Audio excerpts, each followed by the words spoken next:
Hola. Bueno, como dicen que el mundo es de los valientes, me he quitado el plumífero para quedar bien y no sé si luego lo voy a pedir, pero bueno. Bueno, gracias a todos por estar aquí. La verdad es que para construir la charla he hecho algo que no debería haber hecho y me he dado cuenta. Gracias, sí, déjalo por aquí.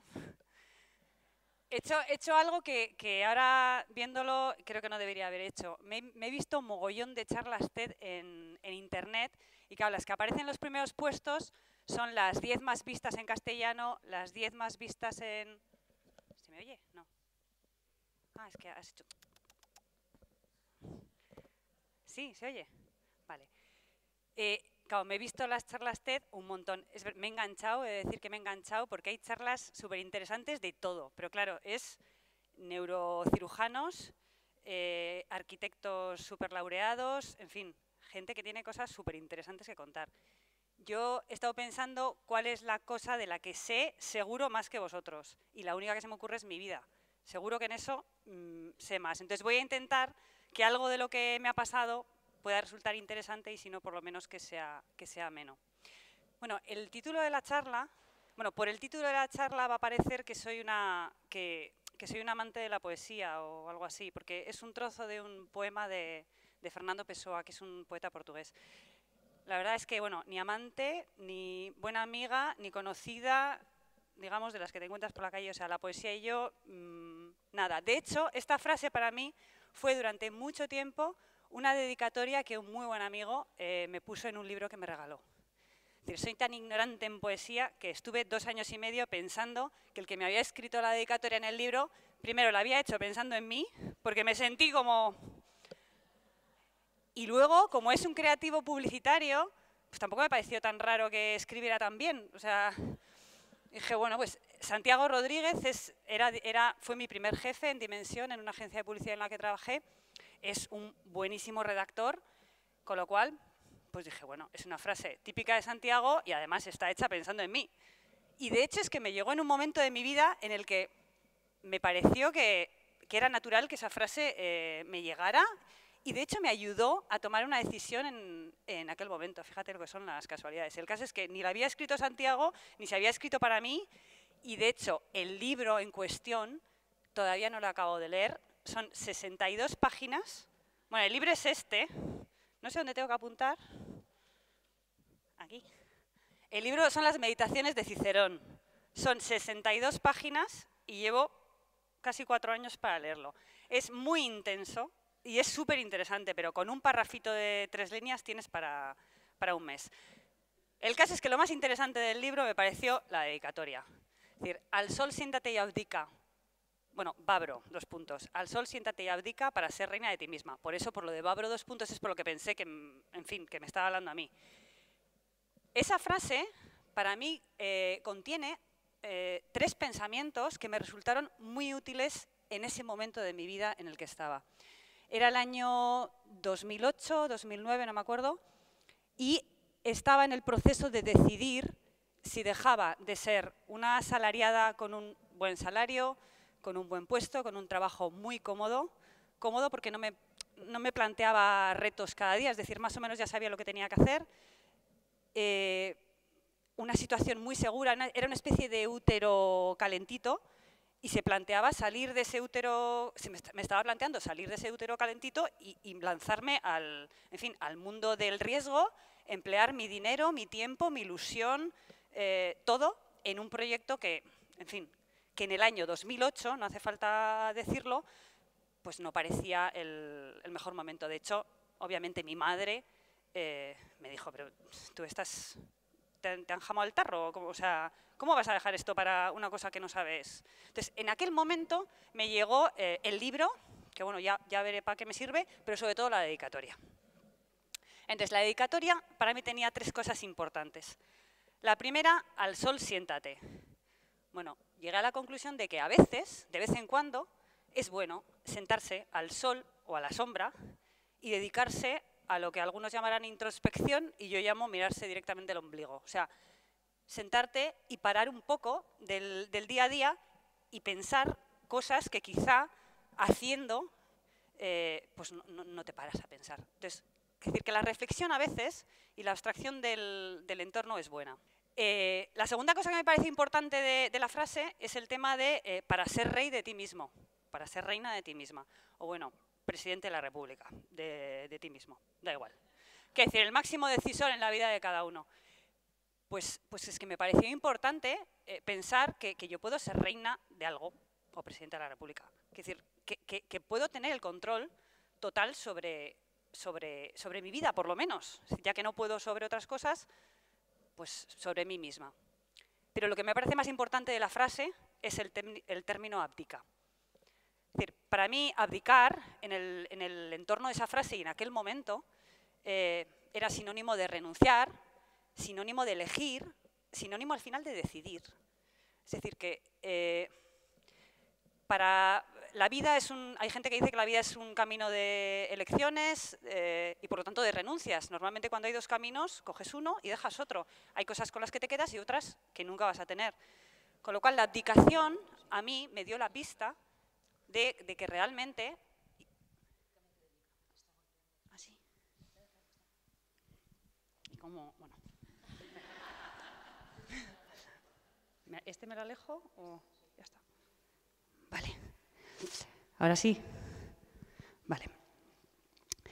Estaba hablando del tema de la abdicación. Para mí, al final, y creo que es una frase que he puesto cuando hablaba de la charla, es que las decisiones es la materia de la que está hecha la vida. Es una manera de hablar. Las abdicaciones, las renuncias, las opciones, los caminos, en fin, hay muchas maneras de expresarlo, pero al final de lo que se trata es de que te quedas con cosas y hay otras que dejas. Y que hay veces en que las decisiones no se pueden posponer.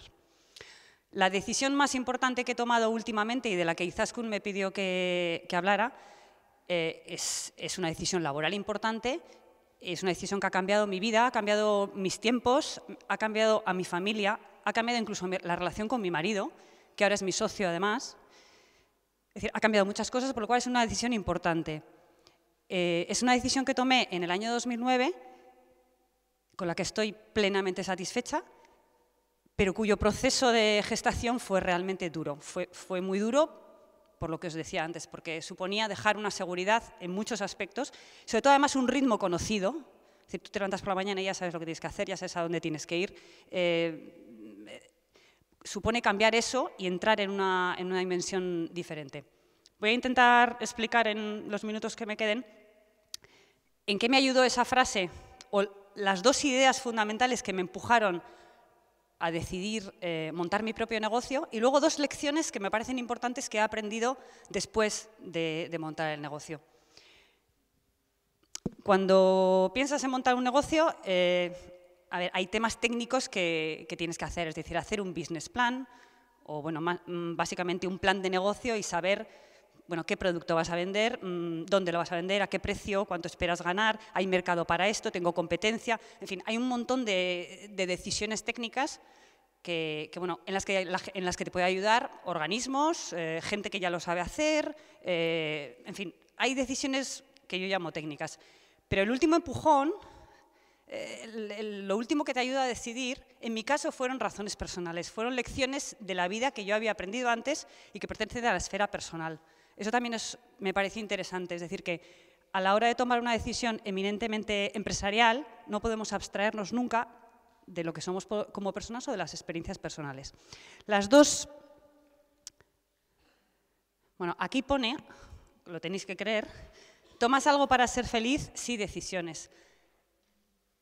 Para mí, lo he dicho, las decisiones, las elecciones es la materia de la que está hecha la vida y, de hecho, lo frustrante del trabajo que dejé, ese trabajo tan seguro y tan bien remunerado, era precisamente la imposibilidad de tomar decisiones, que a la larga, al cabo de muchos años, se convierte en algo frustrante. Bueno, como os decía, hay dos lecciones de la vida, de mi vida personal, que me sirvieron muchísimo para tomar esa decisión. Más allá de que el business plan salía bien, de que los números parecía que cuadraban y de que el producto parecía que tener futuro. El último empujón fue un empujón personal. La primera de las ideas que me pareció importante y que me ayudó a tomar la decisión, la aprendí exactamente el 11 de mayo del año 2000. En mayo del año 2000, bueno, en el año 2000 yo tenía 33 años, 2 hijos de 4 y 2 años, tenía una pareja, un hombre del que estaba perdidamente enamorada, y nos íbamos a casar. Faltaban 22 días para la boda. Él había conseguido divorciarse de su primera mujer, había sido un periodo muy largo, y nos faltaban 22 días para casarnos. El 11 de mayo del año 2000, él tuvo un accidente de moto y se mató. Entonces, en ese momento entendí, y no lo he olvidado, que la vida no es para siempre. Es decir, no podemos vivir como si hubiera decisiones que podemos postergar hasta el infinito. Es decir, plantear la vida muchas veces como, bueno, aunque lo que estoy haciendo ahora no me gusta o no me satisface, vamos a pasar una temporadita, unos años haciendo esto, y luego ya, bueno, ya llegará una época. Bueno, es decir, la noción de que igual esa época no llega nunca, yo la aprendí en aquel momento. Hay cosas de aquel momento que se me han pasado, se han borrado, es decir, el dolor, el drama, la soledad, la desesperación, eso se pasa. Pero gracias a Dios tengo que decir que esa lección no se me ha olvidado. Y esa lección me ayudó en el año 2008 a decidir que había cosas que no podía posponer más porque quizá no iba a tener más ocasiones, porque realmente la duración de mi vida no la decido yo al 100%. La segunda de las lecciones relacionada con ese hecho y que también me sirvió para tomar la decisión de hacerme empresaria, yo la expresaría diciendo que no todas las preguntas tienen respuesta. Y además no pasa nada porque no la tengan. Es decir, incluso en ciencia hay un principio que se llama de incertidumbre. Es decir, hay muchas cosas que no tienen respuesta y tampoco pasa nada. Esta lección la aprendí más o menos en junio del año 2000 y fue gracias a mi hija y al cura de Igeldo. Bueno, yo no soy amante de la poesía, tampoco soy muy religiosa, pero en aquella época, bueno, cuando se acaba de morir mi futuro marido, yo tenía una hija de 4 años que se llama Paula y que es una niña bastante despierta. Al día siguiente de que pasara lo del accidente de su padre, pues bueno, el nivel de preguntas que Paula me hacía sobre dónde estaba su padre y lo que había pasado eran muy fáciles de responder con, pues tu padre se ha ido al cielo, no le vas a ver nunca más, pero no te preocupes, tal. Bueno, Paula se quedaba con la película, se iba, se dormía, iba al cole, al día siguiente volvía, entonces iba avanzando un pasito más en las preguntas. Me decía, bueno, lo de ir al cielo ya lo he entendido. ¿Ha ido solo o ha ido con la moto? O sea, la moto también ha... Claro, al día siguiente, bueno, pues no, porque la moto se ha quedado, ha ido él. En junio hicimos un viaje porque nos invitaron unos amigos, claro, cogimos un avión que va por el cielo. Entonces, al tercer día, me dijo, oye, cuando decías lo del cielo, exactamente a qué zona te estaba refiriendo. O sea, ¿puede que ahora pasando nos encontremos con el Aitá o...? Entonces ya tuvimos que entrar un poco en el tema de las metáforas, de, bueno, a ver, realmente te he dicho cielo, pero bueno, estaba hablando de una niña de 4 años, ¿eh? A ver, cielo, o sea, a ver, con cielo quiero decir un sitio donde tal. Es decir, las preguntas se fueron complicando. Llegó también un momento en el que alguien le dijo, bueno, su abuela, mi madre, le dijo, bueno, algún día iremos a ver a tu padre al cementerio. Entonces, claro, la tía al día siguiente vino y me dijo, a ver, me habías dicho en el cielo y la abuela dice en el cementerio. Claro, entonces, no, bueno, hay 2 partes, en el cementerio hay una parte, hay otra parte, en fin, se fue complicando todo de tal manera que en junio, es decir, un mes después de lo que pasó, las preguntas que se estaba haciendo ella eran exactamente las mismas que me estaba haciendo yo. O sea, el nivel de complicación y el nivel de no entender era un poco el mismo. Entonces, la verdad es que te entra una frustración como madre de decir, joder, lo normal es que las preguntas que hace un niño de 4 años yo tuviera capacidad para responderlas y no, a ver si le voy a estar creando yo un trauma o algo a la niña porque su madre no sabe responderle. Y en aquel momento me hacía visitas, nosotros vivíamos en Igeldo, sigo viviendo allí, el cura de Igeldo era un señor muy majo que era el que nos iba a casar, por eso conocía la historia, y venía a casa sin molestar y, en fin, solo para saber qué tal estábamos y tal. Entonces, bueno, cuando llegó a ese momento de preguntas, se me ocurrió preguntarle a él, hombre, ya sé que tú me vas a dar una explicación pues, religiosa y tal. A mí lo que me pasa es que no sé exactamente, desde mi ateísmo, cómo responderle a Paula a esta pregunta, a todas las que me hace, porque son las mismas que me hago yo. Y el cura me dijo, vamos, súper tranquilamente, dijo, mira, es que a ver, no todas las preguntas tienen respuesta.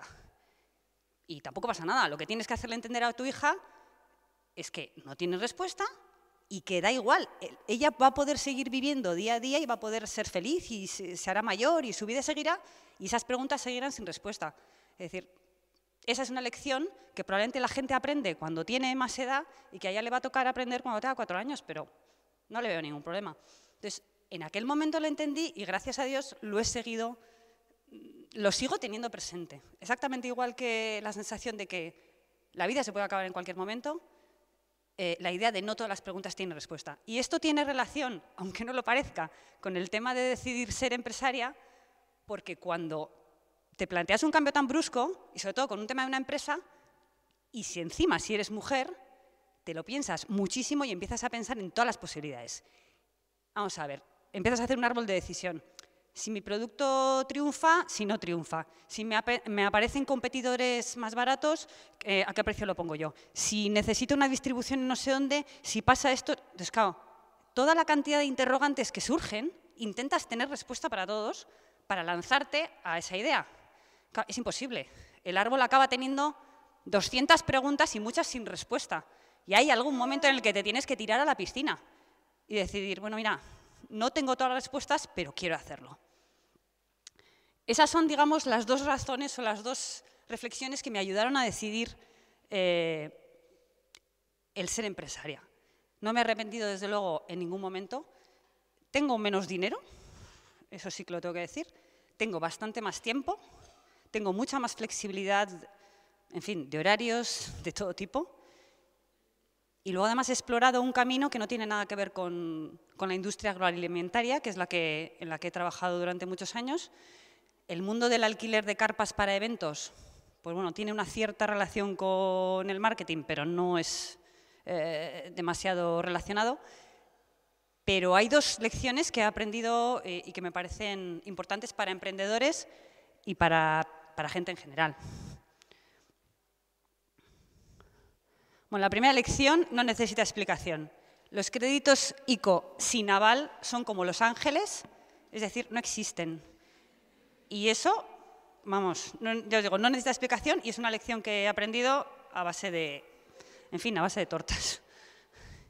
Y la segunda de las lecciones que he aprendido es que, por lo menos en mi negocio, en el tema de alquilar carpas para eventos, los particulares, es decir, las familias, son muchísimo mejores clientes que las empresas. En mi negocio, la familia que te alquila una carpa para la boda de su hijo o de su hija tiene el dinero metido en un sobre. Es decir, ellos hacen su cálculo y saben lo que se tienen que gastar en el catering, lo que se tienen que gastar en la carpa, lo que se tienen que gastar en el disc jockey, lo que se tienen... Entonces, si lo tienen, lo tienen, y si no, no contratan la carpa. Las empresas que me contratan una carpa, algunas tienen dinero para pagarlas. Otras lo van a tener dentro de 30 días, otras dentro de 60, otras de 90, otras de 120 y algunas no se sabe cuándo. Pero vamos, las siguen contratando igual.